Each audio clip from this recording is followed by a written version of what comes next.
And of course, just a majestic fish, John. For the first time seeing a bloody big broadbill come up beside the boat and a big yellowfin, it's pretty bloody exciting. So I was pretty well hooked straight away, mate. This is Fishtales, a seafood podcast. I'm John Susman. They say some individuals are born with an indescribable connection to the elements, and TK Walker, a third-generation New Zealand fisherman, embodies this timeless truth. From the moment he took his first breath, the salt water of the ocean coursed through his veins, setting the course for a destiny intertwined with the tides. Born into a legacy of fishermen, TK's roots in the fishing world run as deep as the currents themselves. But life's journey often takes unexpected turns, and TK's path diverged briefly from the waves. A spell in the building industry offered a taste of a different life, but like a magnetic pull, the ocean's allure was irresistible. The call of the open sea, the thrill of the catch, and the camaraderie of fellow fishermen, these were the siren songs that beckoned him back to his true passion. Welcome to the first episode of a great two-part series where we dive deep into the extraordinary journey of TK Walker, from journeyman fisherman to social media sensation, unravelling the remarkable evolution of his life on the waves. G'day guys, my name's Tony Walker. Everyone calls me TK. I grew up over here in New Zealand, and I come from a family of fishermen. I'm third generation, and before that, I'm a maori descendant. So, all our forefathers were in the fishing industry right back to the whaling days. And if you trace back my Pākehā side, we trace ourselves back to the Walkers in a place called Hull, England, and they actually had colliers back in the day, coal ships, and essentially they took on a young apprentice called James Cook. So essentially, my forefathers taught Captain Cook how to navigate. In the early days of commercial fishing in New Zealand, a period etched with the untamed spirit of exploration and resilience, the coastal waters offered both bounty and a challenge. As the vast expanse of the ocean beckoned, brave fishermen embarked on perilous voyages, embracing the unpredictable elements with unwavering determination. Endowed with a deep connection to the sea, these hardy individuals embodied the essence of toughness and resourcefulness. Battling unpredictable seas and weather, they navigated some of the roughest waters on the planet with a blend of skill and intuition. Their tales of daring and grit continue to echo through the maritime history of New Zealand, testament to the spirit that laid the foundation for the rich legacy of commercial fishing in the region. Oh, well, Grandad, I didn't really know Grandad. He sort of passed away when I was a young guy, but he was based here in Whangamata, and in those days he was doing the cray fishing, and it was frozen. In those days it was frozen cray tails, and I think he was getting 6p a pound for his crays, for his tails. But he used to row out to his pots. We've got an island just off the coast here. It's only sort of a quarter of a mile off the coast, and he used to row out to the island there and hand haul his pots. And I heard stories from Dad that when they wanted bait, he'd just get a half a plug of jelly and wait for a school of Kāwai or trevally to be up gulping air on the surface, and he'd throw half a plug of jelly into the bloody school of Kāwai and blow the school, and that was enough bait for a month. But the rumour was there was a lot of one-armed crayfishermen around in those days. TK Walker's father, a wily and resourceful fisherman of his time, emerged as a visionary who harnessed the boundless potential of the sea to expand the family's legacy. Building on the fundamental skills of a fisherman, he recognised the value of diversification and innovation. With an astute understanding of the market, he charted new waters by branching into processing, wholesaling and retailing, taking the young TK with him on the journey. From about the early 70s, he got into the fishing, and I remember years ago he was modifying a cray boat. In those days, you just, if you wanted to put 6 foot on the back of it, you just chopped the arse off the boat and extended it at 6 foot, and you left the prop and all-wheel drive gear where it was. And I remember as a kid, me and my mates grabbing sheets of plywood, and it was that bloody expensive Fijian Kauri marine ply, and we were topping it up for skateboard decks, and Dad wasn't impressed. But he brought a trawler called the Margaret back in the early 70s, and brought it round from Raglan around to Tauranga and started trawling out of Tauranga. In those days they were pair trawling. And in the end, he ended up grabbing the lease on a block of land right on the wharf and built a fish market. So it was called Wholesale Fish Market. And it's still going to this day. It's called Bobby's now, and does fish and chips and all that sort of carry on. But I remember as a kid, Dad had the shop going there, and we'd hang around there, and if we'd be getting into trouble, we'd be dragged into the back room where they were doing all the filleting, and we'd be pin boning gurnet and snapper all day. So we sort of grew up in the industry down in Tauranga there. For TK, a trade wasn't merely a vocational choice, but a gateway to fulfil his yearning for an endless summer. With the allure of the ocean calling his name, TK embraced the trade as a means to a greater end, a life where each day could be a sun-kissed adventure on the waves. No, I was actually a carpenter by trade, so I got out of school at 15. The day I turned 15, I signed my apprenticeship papers and did my apprenticeship and worked bloody hard. So, did the Saturday mornings and that sort of carry on. So I was finished by 18. I was a qualified carpenter, and I bailed straight over to the Gold Coast surfing. So early 80s, I shot over to the Gold Coast and just doing a bit of building work over there and surfing with all the lads. And then we came back to New Zealand, myself and two Aussies. We came back to New Zealand, I think it was about 82, 83, and I had a fair bit of money, and I gave it to Dad to put in his bank to look after for me. And we were going to do the endless summer sort of routine, so we were going to surf around New Zealand for a bit and then head over to Hawaii and then carry on over to California. So after 3 or 4 months, I said to Dad, "Righto, mate, we're going to bail over to Hawaii." And he said, "Oh, I've brought you a boat."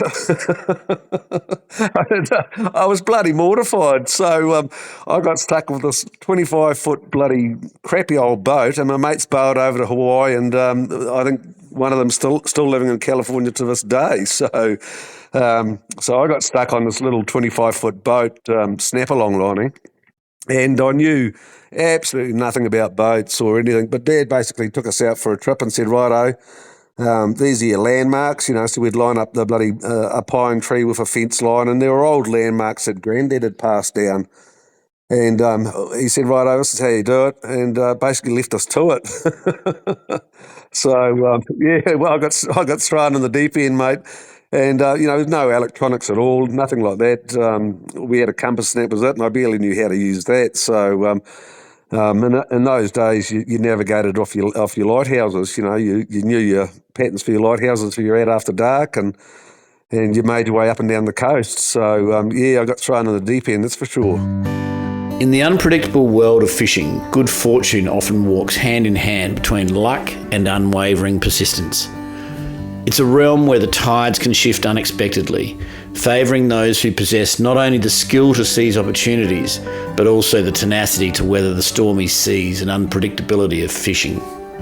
Amidst this backdrop, TK Walker's story is enriched by the presence of a determined father, a steadfast pillar of support who ardently believed in his son's potential and drove him accordingly. Oh, it was essentially just me and a mate to start with, and it was a big bloody adventure for us, to be honest. We still chucked the surfboards on, and we'd go up from Whangamata up the coast to a place called Slipper Island, just off the coast, and it had phenomenal surf. So we mixed a little bit of business and pleasure, and but I sort of quickly got into it. Being a surfer and that sort of thing. And just from a family heritage, we loved the ocean and that sort of thing. So got into it pretty quickly. And then I actually went and jumped on a mate of Dad's boat, a guy called Guru, which was a local legend. And he was a real hard ass. And he taught me the ins and outs of it pretty bloody quickly. And then I flicked off the little boat, and I ended up buying another boat, which was a Hartley Queenslander, which was an old ferro cement hull, which they used to do a lot of back in the day in New Zealand. Guys would build their yachts and that sort of carry on. So I jumped on that, and I pretty quickly got better and better, and expanded my horizons. We'd go up to the Hauraki Gulf and do the snapper season up there, and it just sort of went from there, mate. Sort of quickly got into it, and fell in love with the bloody thing in the end, much to my disgust. And then from there, basically the boats just got bigger and bigger. So I ended up, after that, I bought an old 55-foot trawler off a local legend in New Zealand, Ginger Gibbs. So I bought the Vanguard off Ginger, and we converted that to long lining, and carried on doing the snapper. But I was out at Mare Island one day, and we were steaming around off Tahua Reef there, and I come across all these large fish heads, and I didn't even know what species it was. So we scooped them up and had a look at them, and went back into Mare Island that night, and he's actually a relation of ours, Willie Walker, on a boat called the Arapara. He'd come in from one of the outer reefs, and he'd been chasing blue nose, what you guys call blue-eye trevally, and caught up with him and had a yak to him, and I discovered this new fishery. So we geared up for that, and I learned how to do that, and went offshore doing the blue-eye trevally, and I've basically been offshore for the last sort of 35 years since, deepwater longlining. So after that, the boats just got bigger and bigger, and I started basing myself out of Tauranga and Auckland, and chasing the blue-eye trevally. So it was a phenomenal fishery in those days. Previous to that, everyone had been trot lining for using rope gear, and the monofilament had just come out. I think it was 3.5 mil, so it wasn't really a heavy gauge. But I got into it basically as the monofilament came out, and most of the seamounts had not really been fished hard at all. There's only a few guys doing it. And then the local or the New Zealand chart agency produced some charts that had really detailed offshore details on the offshore seamounts, and no one had really had accurate charts until then. Everyone went off landmarks and radars. In those days we still had the 72-mile radars, so you took bearings off each island group, and that put you on your seamounts. So once these charts came out, it just opened up a whole new world to us off East Cape and that sort of thing. We could clearly see the canyons and offshore seamounts and that sort of thing. So we started going up to those, and it was still in those days I still didn't have GPS, so we fished a seamount off Tauranga, and we'd go off landmarks from Mare Island. So you'd steam out on your bearing out towards the seamount, and once you got out fairly close to it, in those days we had paper sounders, so you didn't want to waste the paper. So we'd wait until we were fairly close to where we thought the seamount would be, and then we'd turn on our seamount and watch it rise up. So once you got onto the seamount, you'd steam around until you found the most shallow part of a seamount, and you'd chuck over what we used to call a harp hooker dropper, just a big dropper with a few hooks on it, with a big balloon on the top and a big flag and a flashing light. And you'd start fishing, but if you lost sight of that flag, you essentially lost sight of your seamount. So you'd have to retrace yourself back to Mare Island, get on your landmarks again, and get on your bearing, and go back again and try and find your gear. So she was pretty hard ass in the early days, but very successful.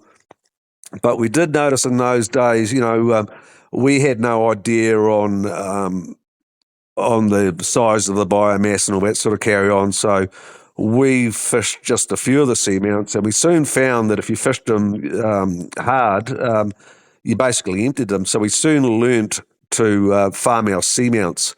The way we do it these days, well, the way the older skippers do it these days, is you'll work a circuit of seamounts. So you'll go to a seamount. You might, even if you have a good day, you might get 2 or 3 ton of fish off it for the day. You only did the 1 day or the 2 days on it, and then you moved on to the next seamount. And that's the problem we have these days with the younger skippers. They get a bit greedy, so they'll have a big hit on the first day, and they'll just keep fishing the same shot. But you soon find you stuff your seamount, and it takes a while to recover. So the best way, and what we try and tell the young skippers is farm the bloody hills, take a little bit and move on. So yeah, that's basically what we did, and I did that right through, halfway through the second half of the 80s. I was offshore, and in the early 90s, the tuna fishery developed over here. And every man and his dog basically got a boat, got anything that would float, and came out chasing tuna because they knew it was going to come into quota, into individual transferable quota, ITQ. So every man and his dog was out there. It was an absolute bloody nightmare, much the same as you guys had over in Australia. I think we had something like 130 boats out there. And I was out there on the seamounts trying to catch my blue eye and harpooker and bass, and we had all these guys shooting gear all over top of us. So it was an absolute bloody nightmare. But there was myself and another chap, Peter Sheaf from Whakatane. We just had no respect at all for the surface longliners. They're all blowing cowboys as far as we were concerned.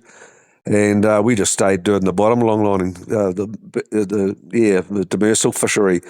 And for right through the whole 90s, John, we basically had the whole fishery to ourselves, and it was glorious. We went up to the top of the North Island, up around the Three Kings, and fished up around there and had it to ourselves. And a lot of the seamounts we were fishing were virgin seamounts, they'd never really been fished. So we had phenomenal catches and went down the west coast of the North Island, New Zealand, doing the same thing. And it was really magic days. We were filling the boat up in 2 days. My boats were getting bigger and bigger, and we were filling up the boats in 2 or 3 days and coming in. So, she was good times, John, really good times. TK Walker immersed himself in the world of one of the globe's most coveted and intricately orchestrated fisheries, the tuna industry. TK entered a realm that demanded not only his well-honed skills as a seasoned fisherman, but also a profound comprehension of the multifaceted dynamics that govern these awe-inspiring wild fish. TK became an essential thread in the narrative of an industry renowned for its finesse, economic gravitas, and the inherent trials that accompany the pursuit of such a valuable and highly sought-after fish. Well, I bought a boat off Sanford's called Red Bluff. It was actually an old Australian prawn trawler, 22-metre prawn trawler.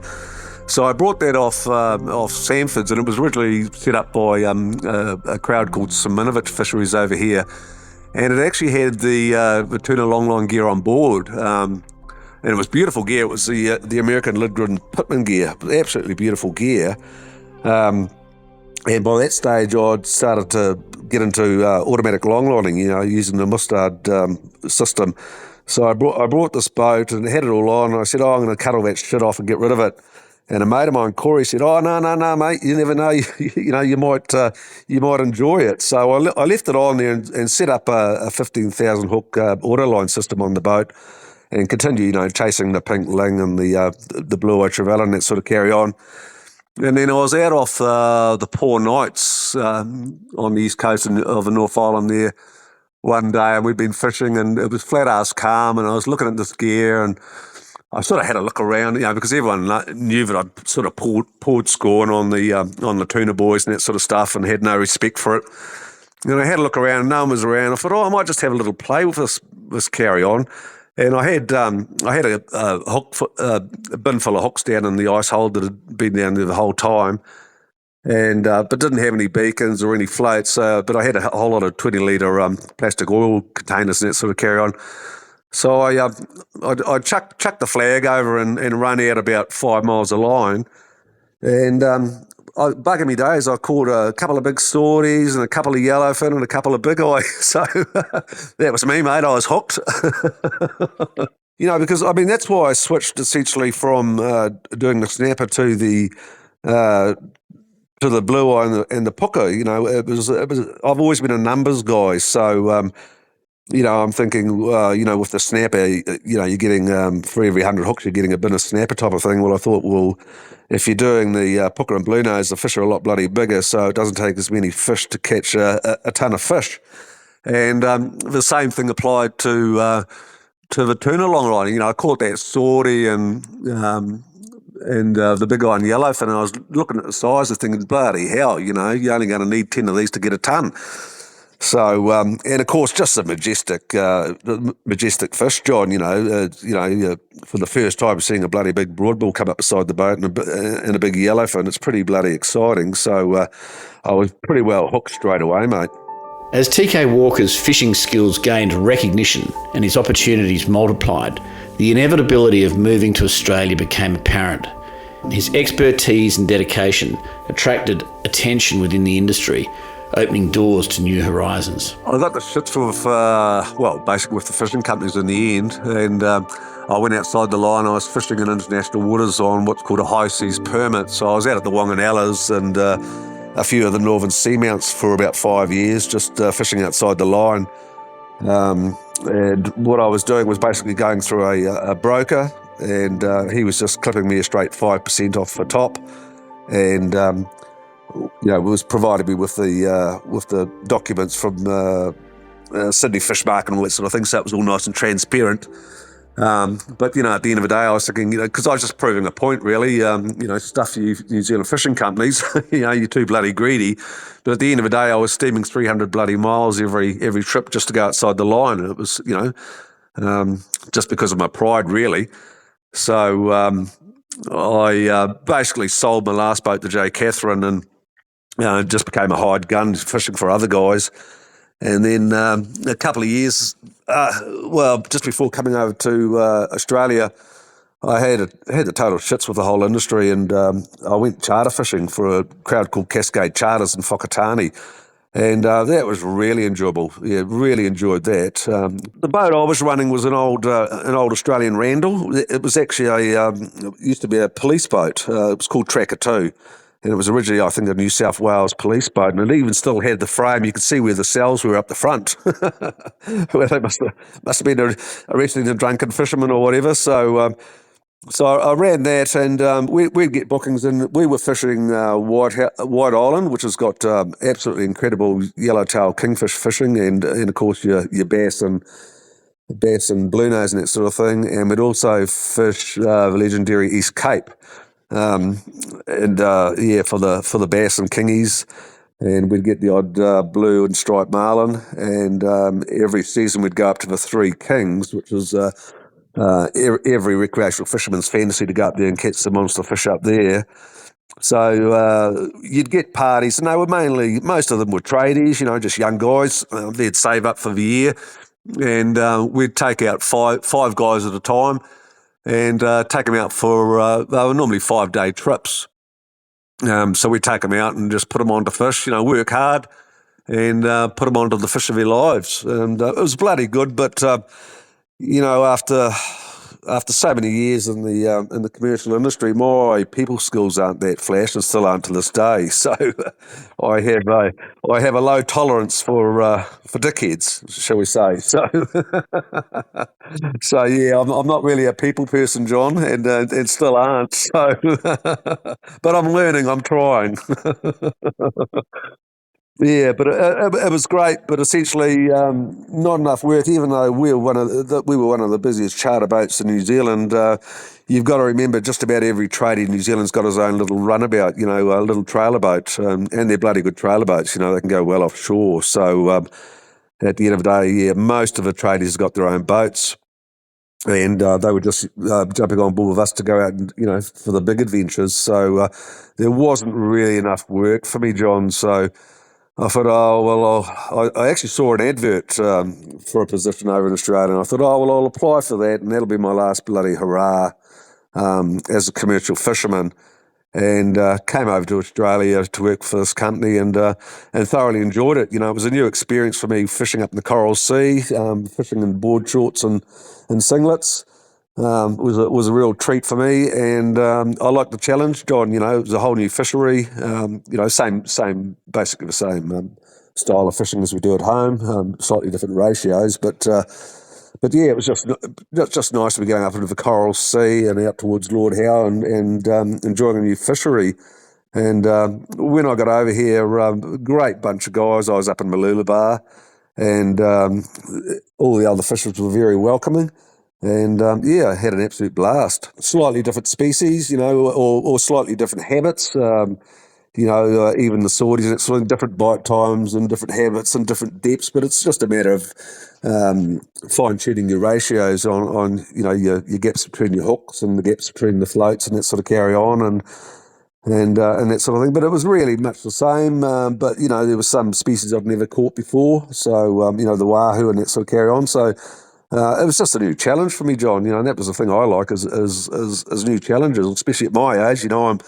I'm 60 now, still sort of fighting fit, but there's a few more adventures I want to do before I hang my gumboots up. That's for sure. TK Walker's life journey took him from the early days of commercial fishing in New Zealand, where he honed his skills as a third-generation fisherman, to Australia's expansive maritime landscape, where his expertise and dedication has earned him respect as one of the region's most esteemed fishers. However, TK's story doesn't end with his fishing accomplishments alone. In a seamless fusion of tradition and modernity, TK embraced social media, becoming a compelling storyteller on digital platforms. His authenticity, coupled with a profound reverence for the ocean, transformed him into a social media sensation, where his captivating tales of life on the waves resonated with a global audience. In the second part of this series, we'll explore TK's evolution as a skilled fisherman, but also we'll delve into his role as a charismatic social media star, offering a holistic view of a life intertwined with the relentless rhythms of the sea and the boundless possibilities of the digital age for storytelling.